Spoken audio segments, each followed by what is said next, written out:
رسول اللہ صلی اللہ علیہ وسلم کے دور میں بیت المقدس پہ قابض تھا، اور بیت المقدس پہ قبضہ تھا رومی حکومت کا، قیصر روم کا قبضہ تھا۔ رسول اللہ صلی اللہ علیہ وسلم کے دور اقدس میں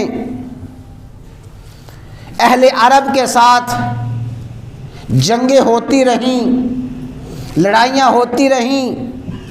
جو ہی سیدنا صدیق اکبر رضی اللہ تعالیٰ عنہ کا دور خلافت آیا، صدیق اکبر رضی اللہ تعالیٰ عنہ نے صحابہ کرام کے لشکر ترتیب دیے اور مختلف افواج کو ملک شام کی طرف، بیت المقدس کی طرف بھیج دیا۔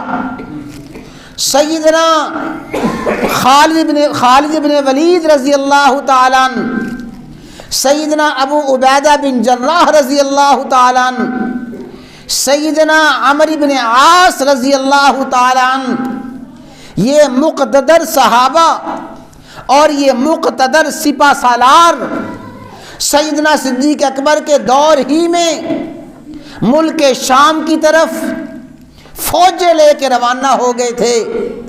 گویا صدیق اکبر کے دور ہی میں بیت المقدس کی آزادی کی تحریک چل پڑی تھی۔ صحابہ کرام اپنی جانوں کے نذرانے پیش کر رہے ہیں، رومیوں کے ساتھ، عیسائیوں کے ساتھ جنگیں کی جا رہی ہیں، لڑائیاں کی جا رہی ہیں، ملک شام کو فتح کرنا ہے۔ اور اس وقت ملک شام ہی میں بیت المقدس بھی تھا۔ سیدنا صدیق اکبر کے دور میں صحابہ کرام کی فوجیں بیت المقدس تک نہ پہنچ سکیں۔ جب سیدنا فاروق اعظم کا دور آیا، سیدنا فاروق اعظم رضی اللہ تعالی عنہ نے اسی طرح فوجوں کو، اسی طرح اسلامی لشکروں کو بیت المقدس کی طرف مصروف رکھا، اور صحابہ کرام بیت المقدس کی آزادی کے لیے لڑائیاں اور جنگیں کرتے رہے۔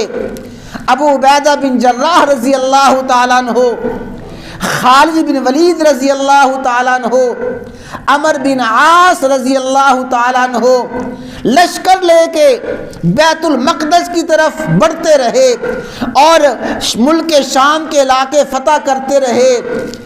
سال ہا سال گزرے، جنگیں ہوئیں۔ سب سے بڑی جنگ جو بیت المقدس کی آزادی کے لیے لڑی گئی وہ جنگ یرموک تھی۔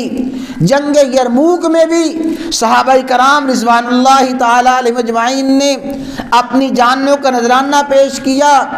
غرضے کے ہزار ہا صحابہ کرام نے جام شہادت نوش کیا۔